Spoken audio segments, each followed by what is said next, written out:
Hi friends, welcome back to my YouTube channel. ಎಲ್ಲರೂ ಹೇಗಿದ್ದೀರಾ? ಚೆನ್ನಾಗಿದ್ದೀರಾ ಅಂತ ನಾನು ಅನ್ಕೊತೀನಿ. ನಾನು ಕೂಡ ತುಂಬಾ ಚೆನ್ನಾಗಿದ್ದೀನಿ. ಒಂದು ಹೊಸ ವ್ಲಾಗ್ನ ನಿಮ್ಮ ಜೊತೆ ಶೇರ್ ಮಾಡ್ತಾ ಇದ್ದೀನಿ. ಸಾಯಂಕಾಲ ಅರೌಂಡ್ 7:30 ಆಗಿತ್ತು. ಆವಾಗ ವ್ಲಾಗ್ನ ಸ್ಟಾರ್ಟ್ ಮಾಡಿದ್ದೀನಿ. ಈ ನಡುವೆ ಅಂತೂ ಸಿಕ್ಕಾಪಟ್ಟೆ ಚಳಿ ಆಗುತ್ತೆ. ಸಾಯಂಕಾಲ ಆಗ್ತಾ ಆಗ್ತಾ ಚಳಿ ಜಾಸ್ತಿ ಆಗುತ್ತೆ. ಸೊ ಮಕ್ಕಳಿಗೆ, ನನಗೆ ಸ್ವೆಟ್ರ್ ಹಾಕ್ಬಿಡ್ತೀನಿ. ಮಕ್ಕಳಿಗೆ ಸಾಕ್ಸು ಸತ ಹಾಕ್ಬಿಡ್ತೀನಿ ಬೆಚ್ಚಗೆ ಇರಲಿ ಅಂತ ಅಂದ್ಬಿಟ್ಟು. ನಮ್ಮನೆ ಅಂತೂ ಫುಲ್ ಗ್ರಾನೈಟ್ ಮನೆ. ಫುಲ್ ತಣ್ಣಗೆ ಕೊರಿತಾ ಇರುತ್ತೆ. ಕಾಲಿಡೋಕ್ಕೂ ಆಗಲ್ಲ, ಅಷ್ಟು ಥಂಡಿ ಅನಿಸುತ್ತೆ. ನಾನಂತೂ ಟಿ ವಿ ನೋಡ್ತಾ ಇರ್ಬೇಕಾದ್ರೆ ಕಾಲನ್ನಂತೂ ಕೆಳಗಡೆ ಬಿಡೋದೇ ಇಲ್ಲ. ಕಾಲು ಮೇಲೆ ಹಾಕ್ಕೊಂಡು ಕುತ್ಕೊಂಡು ಟಿ ವಿನ ನೋಡ್ತಾ ಇರ್ತೀನಿ. ಎದ್ದೇಳಕ್ಕೂ ಮನ್ಸು ಬರಲ್ಲ, ಯಾಕೆಂದರೆ ಅಷ್ಟು ಚಳಿ ಆಗ್ತಾ ಇರುತ್ತೆ. ಮಲ್ಕೋಬೇಕಾದ್ರೂ ಸ್ವೆಟ್ರ್ ಹಾಕ್ಕೊಂಡೆ ಮಲ್ಕೋಬೇಕು ಅಂತ ಅನಿಸುತ್ತೆ ಕೆಲವೊಂದು ಸತಿ ಮಲ್ಕೋಬೇಕಾದ್ರೆ ಸ್ವೆಟ್ರೆಲ್ಲ ಒತ್ತುತ್ತೆ. ಒಂಥರ ಅನ್ಕಂಫರ್ಟಬಲ್ ಫೀಲ್ ಆಗುತ್ತೆ. ಬಿಚ್ಚಿ ಮಲ್ಕೊಳ್ಳೋದು ನಾನು. ಚಿನ್ನಿ ಸೂಪರ್. ಸೊ ಅಜ್ಜಿಗೆ ಮೊಮ್ಮಗಳು ಮೆಹಂದಿ ಹಾಕ್ತಾ ಇದ್ದಾಳೆ.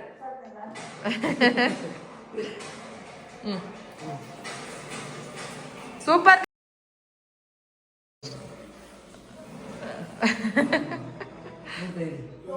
ನೋಡಿ ಚೆನ್ನಾಗಿ ಆಗ್ತಾ ಇದ್ದಾಳೆ ಸಿರಿ.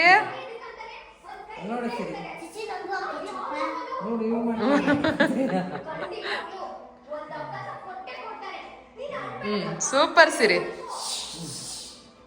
ನಾನಿಬ್ಬರು ಹೆಣ್ಮಕ್ಳಿಗೂ ಮೆಹಂದಿ ಅಂದರೆ ಸಿಕ್ಕಾಪಟ್ಟೆ ಇಷ್ಟ.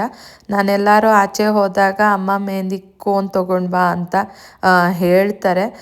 ಸೊ ಇಬ್ಬರು ಇರೋದ್ರಿಂದ ಅವಳಿಗೆ ಇವಳು ಬರೀತಾಳೆ, ಇವಳಿಗೆ ಅವಳು ಬರೀತಾಳೆ.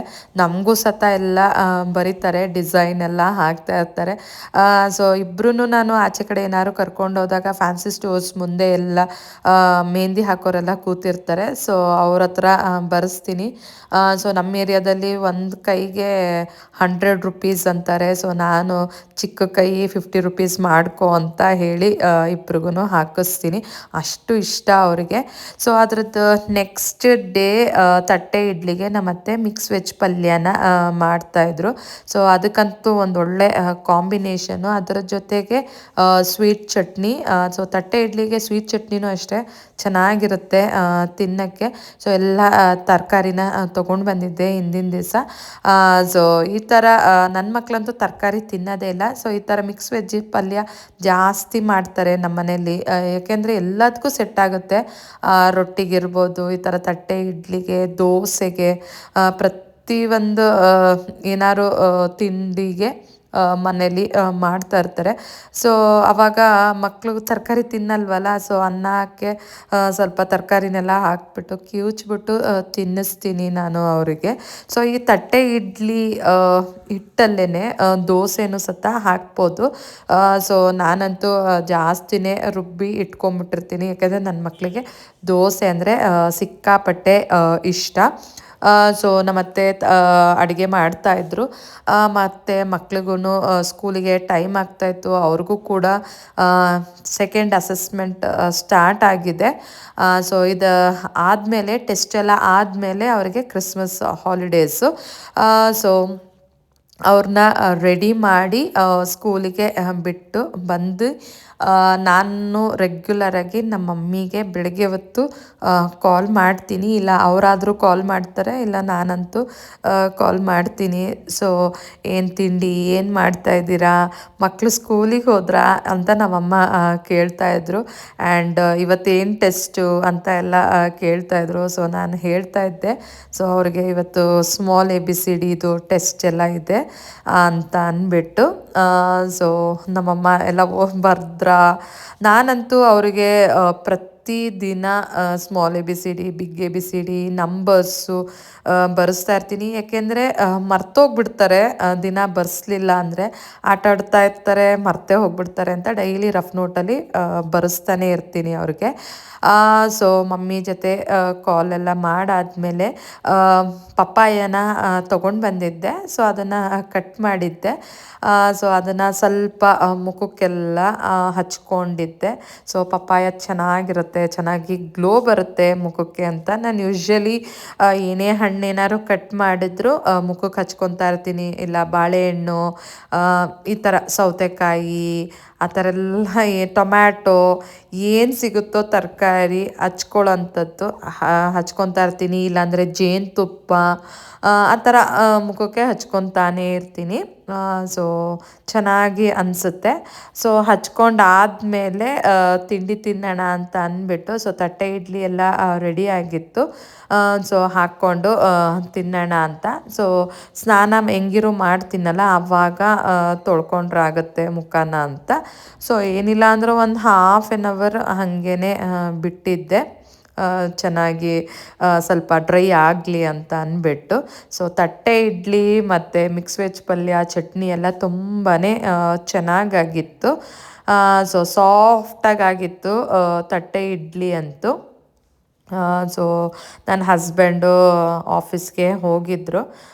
ಸೊ ನಾನೊಬ್ಬಳೇ ತಿಂತಾ ಕೂತಿದ್ದೆ. ಏಕೆಂದರೆ ನಮ್ಮತ್ತೆ ಸ್ನಾನ ಪೂಜೆ ಎಲ್ಲ ಆದಮೇಲೆ ಕೆಲವೊಂದು ಸತಿ ತಿಂಡಿ ಎಲ್ಲ ತಿನ್ನೋದು. ಸೊ ತಿಂದೆಲ್ಲ ಆದಮೇಲೆ ಬಟ್ಟೆಗಳೆಲ್ಲ ಒಣಗಿತ್ತು. ಸೊ ಅದನ್ನೆಲ್ಲ ಮಡ್ಚಿಡೋಣ ಅಂತ. ನಮ್ಮ ಮನೆಯಲ್ಲಿ ಡೈಲಿ ಹೆಲ್ಪರ್ ಬರೋದ್ರಿಂದ ಅವತ್ತಿನ ಬಟ್ಟೆ ಅವತ್ತೇ ಒಗೆಸ್ಬಿಡ್ತೀನಿ. ಸೊ ಜಾಸ್ತಿ ಏನು ಬಟ್ಟೆ ಇರಲ್ಲ. ಆ್ಯಂಡ್ ತುಂಬ ಫಂಕ್ಷನ್ಸ್ ಇತ್ತು ವೀಕೆಂಡ್ಸು. ಸೊ ಮಕ್ಳದು ಪಾರ್ಟಿ ವೇರ್ ಫ್ರಾಕ್ ಎಲ್ಲನೂ ನಾನು ಅವ್ರ ಕೈಲೇ ಒಗ್ಸೋದು, ನಿಂತ್ಕೊಂಡು ಎಲ್ಲ ಒಗಿಸ್ತೀನಿ. ಯಾಕೆಂದರೆ ನನ್ನ ಮಕ್ಳದ್ದು ಫ್ರಾಕ್ ಎಲ್ಲ ಹಂಗೆ ಇಡೋಕ್ಕೆ ಆಗೋದೇ ಇಲ್ಲ. ಯಾಕೆಂದರೆ ಏನಾದ್ರು ಚಲ್ಕೊಂಡಿರ್ತಾರೆ. ಸೊ ನನಗೆ ಅದು ಇಡೋಕ್ಕೆ ಇಷ್ಟ ಆಗಲ್ಲ, ಒಗೆದು ಇಡೋಕ್ಕೆ ಅಂತ. ಸೊ ಎಲ್ಲ ಒಣಗಿತ್ತು, ಎಲ್ಲ ತೆಗೆದು ಇಡ್ತಾಯಿದ್ದೆ. ನನ್ನ ಮಕ್ಳದ್ದು ಪಾರ್ಟಿ ವೇರ್ ಫ್ರಾಕ್ಗೆ ಮಡ್ಚಿದ್ರೂ ಇಷ್ಟು ಅಗಲ ಆಗಿಬಿಡುತ್ತೆ. ಸೊ ಅದಕ್ಕೇ ಒಂದು ವಾರ್ಡ್ರೋಬು ಬೇಕಾಗುತ್ತೆ ಆ ಥರ ಫ್ರಾಕ್ಗಳಿಗೆ. ಸೊ ನನ್ನ ಹಸ್ಬೆಂಡ್ಗೆ ಹೇಳ್ತಾ ಇರ್ತೀನಿ, ನಿನ್ನ ಮಕ್ಳದ್ದು ಫ್ರಾಕಿಗೆ ಒಂದು ಜಾಸ್ತಿ ದೊಡ್ಡದಾಗಿ ಕಬೋರ್ಡ್ ಬೇಕು. ಸೊ ನಿನ್ನ ಮನೆ ಕಟ್ಬೇಕಾದ್ರೆ ಫುಲ್ ಕಬೋರ್ಡ್ನ ಮಾಡಿಸ್ಬೇಕು. ನಮಗೆ ಬಟ್ಟೆ ಇಟ್ಕೊಳ್ಳೋಕ್ಕೆ ನಮಗೆ ಸ್ವಲ್ಪ ಬಟ್ಟೆ ಜಾಸ್ತಿನೇ ಇಷ್ಟ, ಶಾಪಿಂಗ್ ಎಲ್ಲ ಮಾಡ್ತಾ ಇರ್ತೀನಿ ಅಂತ ಹೇಳ್ತಾ ಇರ್ತೀನಿ ಅವ್ರಿಗೆ. ಆ್ಯಂಡ್ ನಮ್ಮ ಅತ್ತೆಗೆ ಸ್ವಲ್ಪ ಮಂಡಿ ಎಲ್ಲ ನೋವಾಗಿತ್ತು. ಸೊ ಅದಕ್ಕೆ ಆಯುರ್ವೇದಕ್ಕೆ ಕರ್ಕೊಂಡು ಹೋಗಿದ್ದೆ.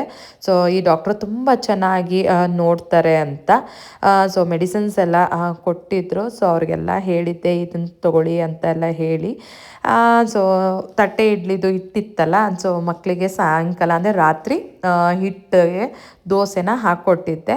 ಆ್ಯಂಡ್ ನಮ್ಮತ್ತೆ ಬೆಳಗ್ಗೆ ಊರಿಗೆ ಹೋದರು. ನನ್ನ ಮಕ್ಕಳು ಅಳ್ತಾ ಇದ್ದಾರೆ ಅಂದರೆ ಎಷ್ಟು ಅಳ್ತಾ ಇದ್ದಾರೆ.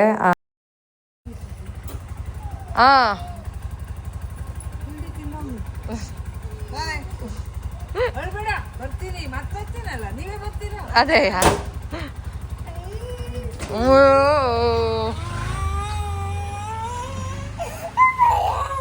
ಚಿನ್ನಿ ಬರುತ್ತೆ, ನಾವೇ ಹೋಗೋಣ. ಇಲ್ಲಿ ಬಾ, ಇಲ್ಲಿ ಸಿರಿ ಗುಡ್.